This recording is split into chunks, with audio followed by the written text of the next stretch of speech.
get that. All right, good to see everybody. We're in our class here on Genesis and Exodus, this book that is given of Old Testament lessons by Granville Tyler. We're on lesson number 9 this evening, if you want to open up to that. Lesson number 9 there. Okay. Does anybody not have access to a lesson book at all, the questions and all that kind of thing? If you'll raise your hands, they'll get one of those copies to you. Anybody else? All right. On Sunday, we had the last lesson on this, and lesson number 8, Kurt taught. And we were dealing with chapters 35 through 39. When you look at the overview of Genesis as a whole, first 11 chapters, what are those about generally? Do what? All right, creation, the beginnings of things being explained, everything before Abraham. Chapter 12, you then began Abraham. You deal with the promise that's made to him. From that point on, that's really a central theme that you have in the Bible, is the fact that through his seed, all nations of the earth would be blessed by the Christ. You have Abraham's story continue then until you have him in the latter years and in his death in chapter 25. Then you have the other patriarchs, Isaac and Jacob, being looked at. And then chapter 33, Jacob meets Esau in peace and then goes to settle in Shechem. Shechem, the man, defiles Dinah, and Shechem, as in the people there, what are also called the Hivites, are destroyed because of that by the brothers that are there of Dinah. Chapter 35 that we read on Sunday, what's that about? Overview of that. What would you put for chapter 35? One main thing that's in there. All right. You have Jacob returning to Bethel, and then the death of Rachel and Isaac there at the end of that chapter 36. All right. You have the genealogy of Esau, also the nation of Edom, the various facets of that are looked at. Chapter 37. All right. You have Joseph's dreams of greatness. Was that a braggadocio that he was involved in, by the way? No. Why? Okay. It's prophecy. God had given those dreams, and they were to be pointed out. That was a revelation from God. He's sold into slavery then at the end of chapter 37. Chapter 38, what about it? Okay. We have Judah and Tamar that are dealt with there, and when you look at the first of those sons that are given, the one that is in the end born first, Perez, if you notice the fact he's in the lineage of Christ. You go through those ones that Kurt pointed out on Sunday as you look at this. You go back and Adam, Seth, Enosh, Kenan, Mahalalel, Jared, Enoch, Methuselah, Lamech, Noah, first in. Then you have Noah, and which son do we go through here? Shem, or Pakshad, Shelah, Eber, Peleg, Ru, Serug, Nahor, Terah, Abraham. There's the next 10. Then you have Abraham, Isaac, Jacob, Judah, Perez, Hezron, Ram, Amminadab, Nahshon, Simon, Boaz, Obed, Jesse, David, down to the kings. And so as you go through there, from there you're going to take the kings through Solomon and so on. But as you look through that lineage that is given of Jesus, the lineage especially that is the royal lineage, the lineage of kingship in the book of Luke. What you notice is there are several people who are exceedingly evil, or who come about by evil means. So how do you explain them being in the lineage of Christ?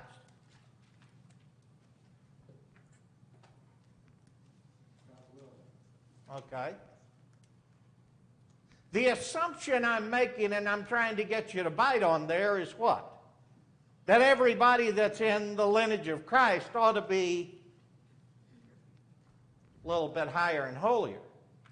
Think about that point. Is that necessarily so? It's what made Jesus to be who he was it his lineage? No, it wasn't his human lineage. In fact, you look at him, and like anyone that you see, their lineage does not make a difference with regard to the sins that they're guilty of. The righteousness of the righteous shall be upon him. The wickedness of the wicked shall be upon him. Ezekiel 18. So we need to remember that point. That's something that many of our Calvinist friends will try to get us to bite on. Well, you see, Jesus came through all this, so it doesn't really matter about our sins. Wait a minute. What that tells me is that all through the time, even in the physical lineage, the earthly lineage that is there, that's talked about in the lineage of the kings, the kingly lineage through what would be there of Joseph, all of that just tells me and emphasizes that all sin and falls short of the glory of God. And that's so with regard to everybody in that lineage except who? Jesus. And he's the one who is the only who had at all points been tempted like as we are, yet without sin. All right, anybody else got anything there?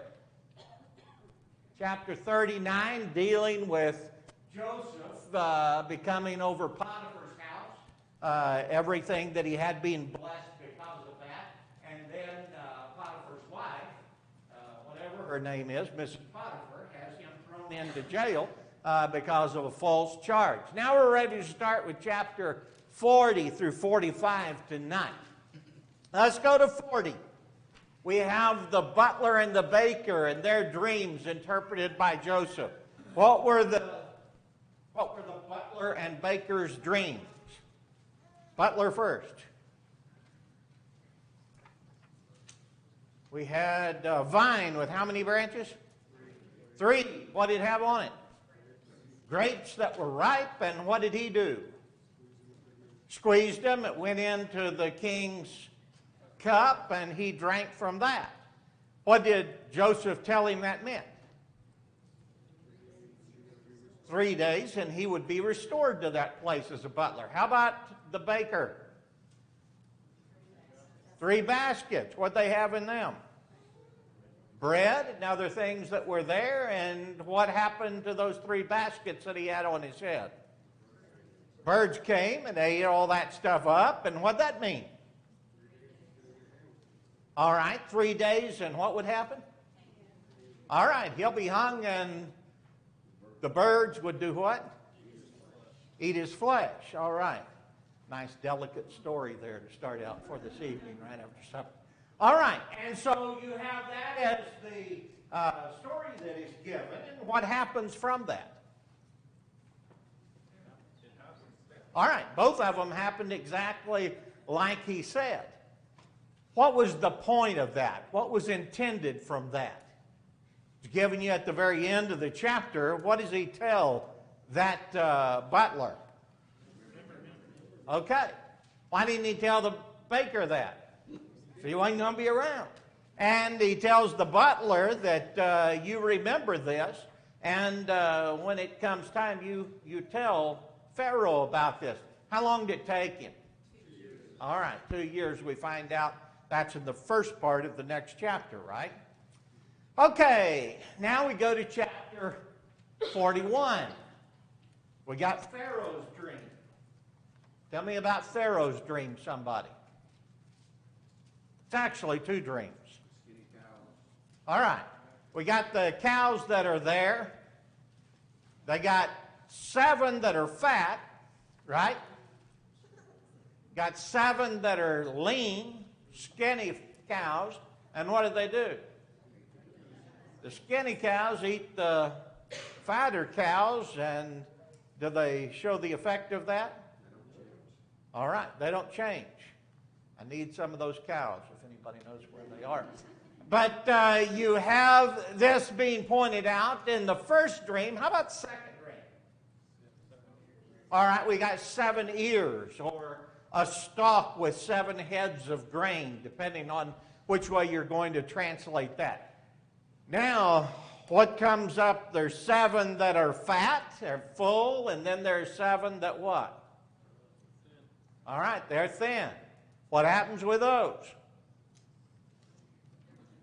Thin ones consume the fat ones, and yet they're not made any better. Now, Joseph comes to the king after the butler has remembered, wait a minute, when your magicians and your dreamers cannot they can't interpret this for you. I remember this man, he was a Hebrew, and he came in. He told us about our dreams, and it happened exactly as he says. Joseph comes in, and he says, the 2 dreams are what? Are one. They're the same, really. There's an emphasis. That's the idea of the word one in the sense of the Hebrew word used. It's used as a united one. Not that there just was one dream, there are 2 dreams, but it was united. It had a unity of purpose. And that was to do what? To show what was going to take place. That there were going to be 7 years of plenty, and then what? Okay. So after Joseph told him, did he just stop it right there? What did he do then? Okay. And what should he do? Okay, you need to appoint what? Yeah, a discerning and wise man. Now, that would be a good thing to do in any kind of a job that we have, especially with regard to this one. And what was that discerning and wise man needed to do?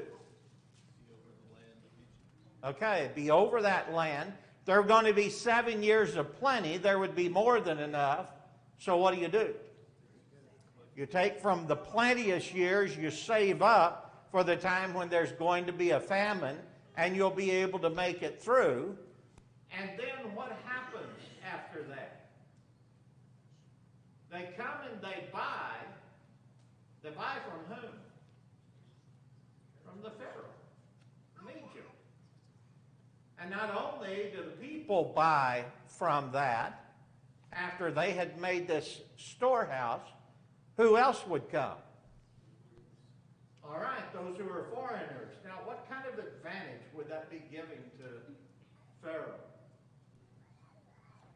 Great advantage, not only of a provision for his people, but also the buying of great goodwill to those who are around him. This is a plan that is one that provides for a lot of good things to come his way.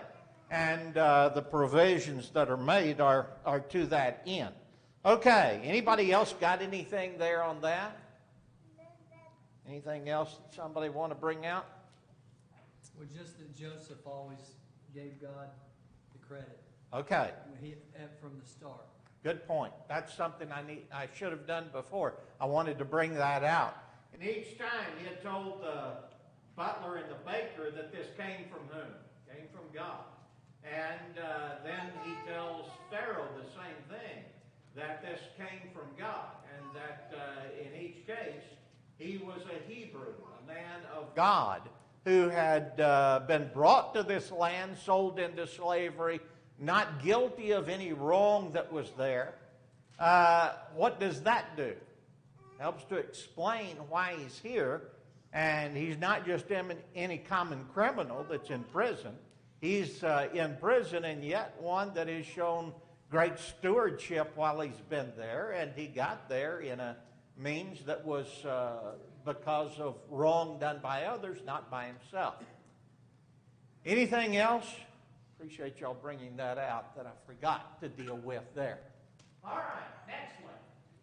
In chapter 42, you have the brothers coming on their first trip to Egypt. Now, when they come, why did they come? All right, by the wheat, who had sent them? Jacob had. And he sent them there buying that wheat. They come. And when they come, what does Joseph notice? Yeah, he notices who they are. Why don't they notice who he is? That's the last person you'd expect to see. Okay. Doubt they were looking for him. The last time they had seen him, what was he like? Okay. In every indication, it appears that at very most you have Joseph as about 17 years old, tops, when he goes into Egypt. You now have him what? 30 years old when he came before Pharaoh. And then what? Okay. There'd be 7 years of plenty. That was there. Then what happened? 2 years.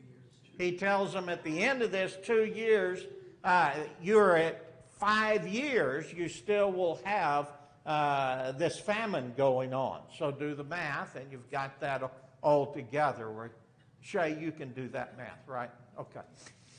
She had talked to me about this math question that I think's a little stupid, but we'll deal with it a little bit later. At any rate, you have that being there and about 39 years old, basically, when they come before him. That would be quite different from 17. The Hebrew men would have had the hair that would have been there, the beards and so forth, that would have been common. Yet before the Pharaoh, you didn't dare have that. You were shaved and clean in that way. They had left him in a pit. He wasn't in the best condition, and now he's in clothing that's royal. And so it's obvious they wouldn't really have a notice of him to notice who he is. What else takes place in this time? He accuses them of being what? Spies. Why?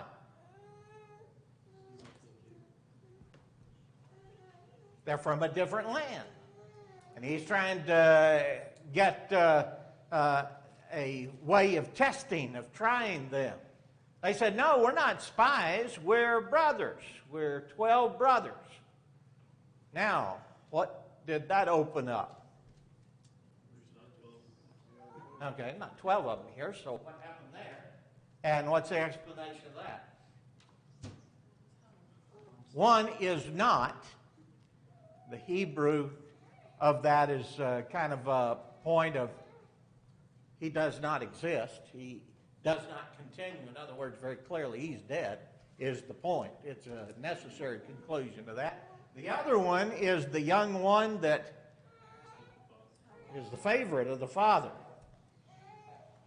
So now, what does Joseph want to know? How about that father? How is he? So we've got all of that information, and now what does he decide to test him by doing? Go get your youngest brother and bring him back. Okay. Get your youngest brother, bring him back, then I'll know you're not spies. And they immediately say, okay, right? Why not? Okay. What else?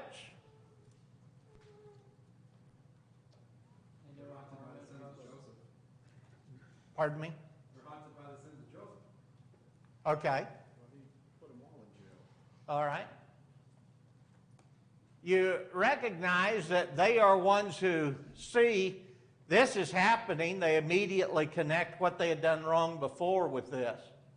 If they go back and they don't have enough food, they were instructed by their father to get the food to last for some time. And now that's not going to be something that's doable if they are going to have to go back. Through all of this, they end up having to go back anyway. Who stays? Simeon stays, but who offers? Reuben. And so what does Joseph say about that? He basically ignores that one. Why Simeon? We're addressing some things through here. I want you to notice as you deal with these men, some of their past wrongs are, you're seeing some measure of change within them and within their values. Simeon had been a part of what before? All right. Now you have Simeon stay behind. They go to get Reuben. They bring him back. Forgot to ask, through this whole thing, what advantage does Joseph have over the brothers? He can understand them. They don't know who he is. So they can't understand him with the Egyptian.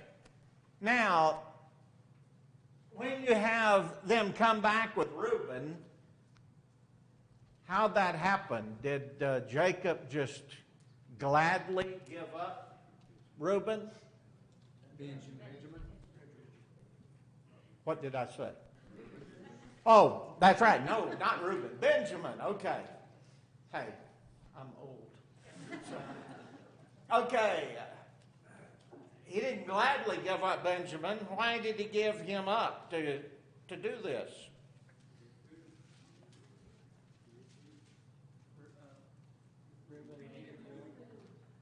Okay. There wasn't any other choice. Okay. Reuben said, I give my 2 sons and they can be the ones that you can kill in their place. He doesn't respond to that either. And, you know, the dynamic I'm not sure of, but I wouldn't be in favor of killing my 2 grandkids either. So, you know, that doesn't seem to go. But at any rate, who steps in and says, I'll be surety for it? Judah. Now, where have we seen Judah before when he goofed up? Back with Tamar, the problem that was, or that Dinah, pardon me, back with the problem with Dinah. And with Simeon in doing that, as he should not, there's growth that takes place. It's interesting to me that each time you see somebody who's been integral in a problem, you have them come back, and it's visited back. And what Joseph is seeing the correction of things he knows were wrong about this all the way through. When you go back and you look at Judah, what place did he have in Joseph's being sold into slavery?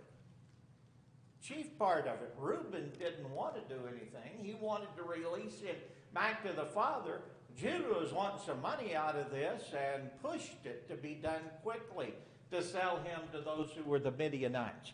So you see these kind of things again brought up. It's a sub-point to all of that. But we need to see that as it's taking place. Now they come back and they start to talk with Joseph. What change do you see in chapter 43? What happens? The story progresses, and what takes place then? They ate all their food, first of all. Right? Okay.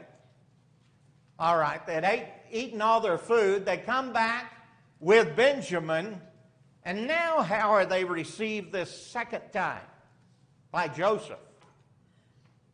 Like honored guests. Okay. And you have him being obviously moved by his brother Benjamin, who would be his full brother. He's the only other one that was with Rachel as a mother. And so he's received joyfully in all of that. And then what happens? He has this big feast for them, sends them on their way with a bunch of food. and their money restored, put back in their bags. But something else is in Benjamin's bag. What about that? All right, we got a silver cup that's put into Benjamin's bag, chapter 44. That's found. Now what happens?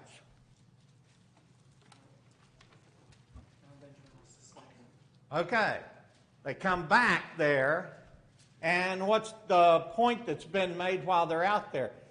Whoever has this, they were absolutely sure, we didn't take any silver cup. None of them did. Been put in there by Joseph's men. And so since they were absolutely sure they hadn't taken it, said whoever this silver cup is found in, what do we do with him? You kill him. Let him die. That's what you can say when you're absolutely sure of your own innocence, but you better make sure somebody isn't framing you first, which is what takes place here. And so there is this point. Now, Judah intercedes. And what does he say here? Now he gives the assurance to who? To Joseph, that he's going to stay instead of Benjamin. Joseph was wanting them to go back and get their father, bring him back. And now I'm going to be a surety. That's where this word is used actually in the text. He'll be a surety that's there for Benjamin, that he'll be the one held in that sort of a way that the cost of Benjamin will be upon him. So they get that. Again, you have this growth in Judah's seed. Now chapter 45, what happens?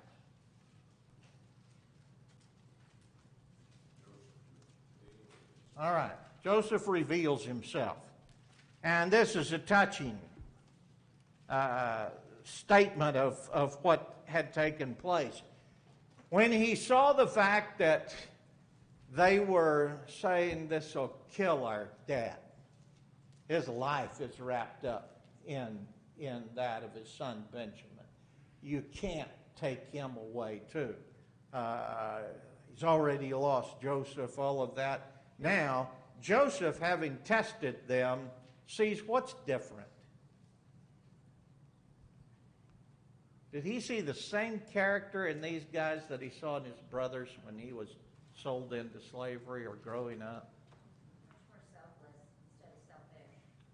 Pardon me? They're much more selfless instead Okay. of selfish. All right. They have compassion. They have compassion. Okay.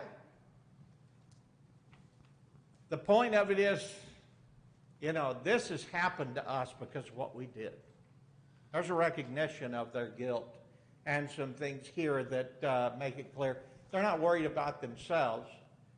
Was there a worry about their father Jacob and how he would be affected by taking that coat back that had animal's blood on it and ripped apart? They didn't have the slightest compassion towards their father. Now what? Benjamin, if he's God, it's an break their father's Okay. heart. There's a recognition there. A lot of times as we grow up, our parents don't mean as much to us in early years as they do in latter years. That's a sad fact.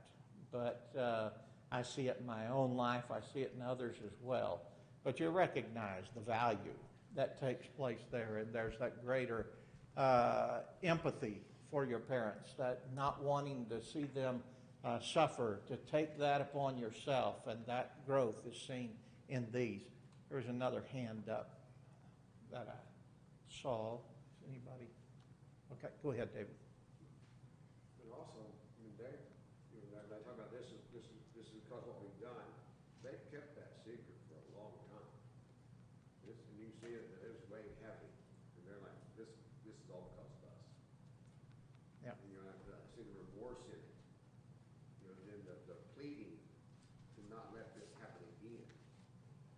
If we go back to that Benjamin, this deja vu. I think you can just really see that coming out here. That's right. That's right. And they recognize now they're not only going to have to go back and humble themselves before their father, they're going to have to admit they're the reason for his grief for all these years. And it's obvious that that gets them. And it's not just because they see what's going to happen to them. They're going to have to bring all of this back up, admit to it, and their father's going to know, hey, these are the guys that have caused me to have this grief for so many years. Go ahead. When you're not living right and bad things happen, you revert back to, oh, if I was just living right, maybe this wouldn't happen. But when you're living righter, none of us are living perfect, but when you are living right and bad things happen, if you're living right, you don't question, but God gives you the ability and the things to be able to handle it and cope with it and deal with it, because you know where you're going when you die. Yeah. And it's just different ways, different viewpoints of how you look at things not going right. The thing that's amazing about this story is all the things you said, that the hand of God is behind all of this, and finally in the end they're where they need to be, and God used all of these events to get them to change. And the fact that, in actuality, it doesn't end here. You're going to study on Sunday with Kurt the fact that in chapter 50, this is going to be brought back up again. Our dad is now dead. We're going to have to go back with Joseph, who's a commander in this land, second to the Pharaoh only, and maybe he's just been waiting to bring revenge on us till our dad's dead. And what do you see? And you'll see Joseph saying, no, that's not what this is all about. And a good point on God's providence to be dealt with there that I won't get into at this point. All right, anything else? As you go through chapter 45, not only do you have Joseph revealing himself, but you have Jacob now being sent for and coming back. And this reunion, and now what does Joseph, what's his state of mind at this point when he's back and sees his son?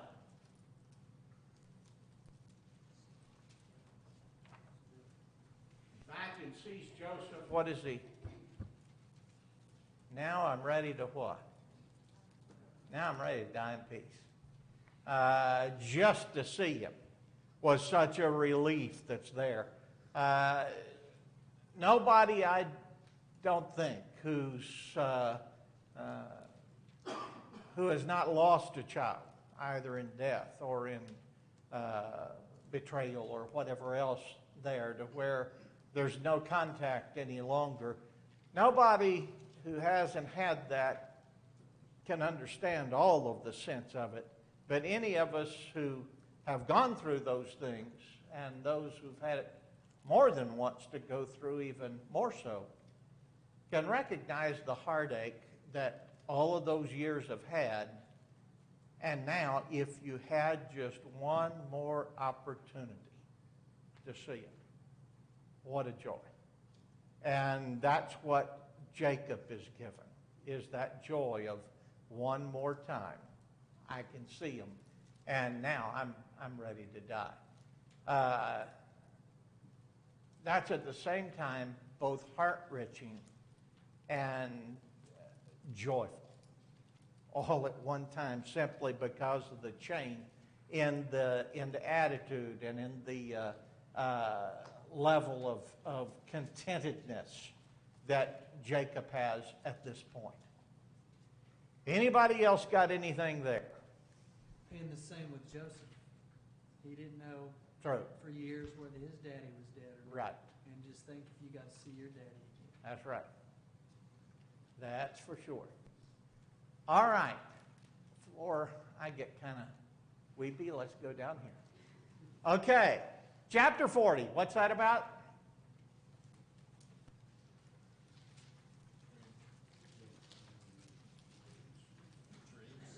Okay. That's where we've got the butler and the baker and their dreams. 41.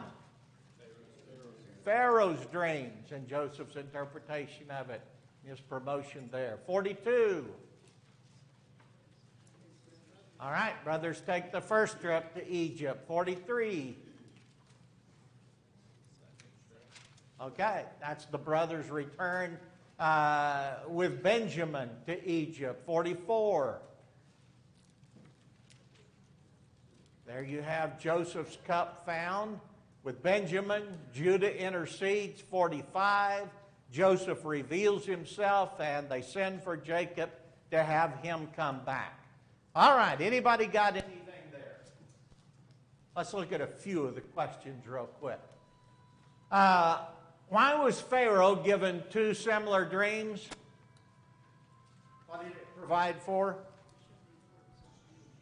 Okay, the importance and emphasis that's given in that sort of a way. How did Jacob first receive the news that Joseph was alive? He didn't believe it. All right, he didn't believe it, is what the first point is about that. When Israel saw the wagons from Egypt, what did he say he would do? Do what? Go see Joseph before he died. Okay, go see Joseph there before he dies. Let's look at these, fill in the blanks with a proper wording. All right, number 2. In dreams, Pharaoh saw what? 7 lean, eat what?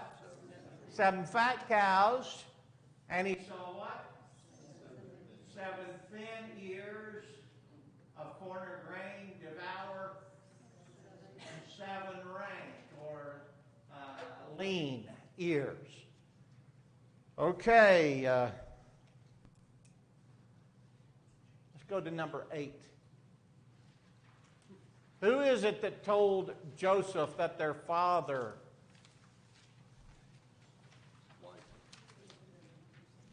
do what?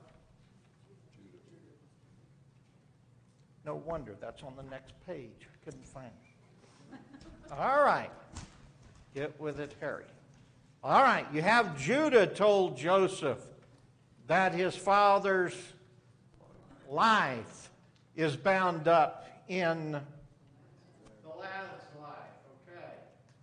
And then number 10, each of Joseph's brothers was given what? A change of raiment.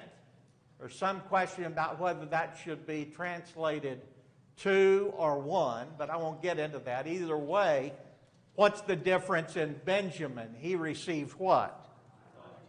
All right, 5 changes, and what else? 300 pieces of silver, okay. All right, this is the one where I'm not going to get into this.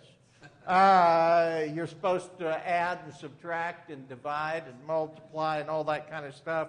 If you want to kind of take a deal, I think the point is down at the last one, it's 40, because it's 42 kilometers in the end, if you look at it, between Hebron and Beersheba.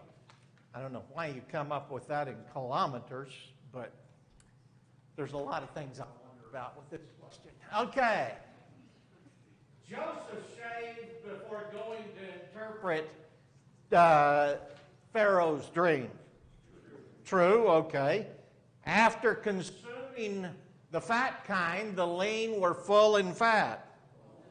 Okay, the magicians of Egypt could interpret Pharaoh's dreams. All right. Joseph knew his brothers the first time they came before him. True, okay.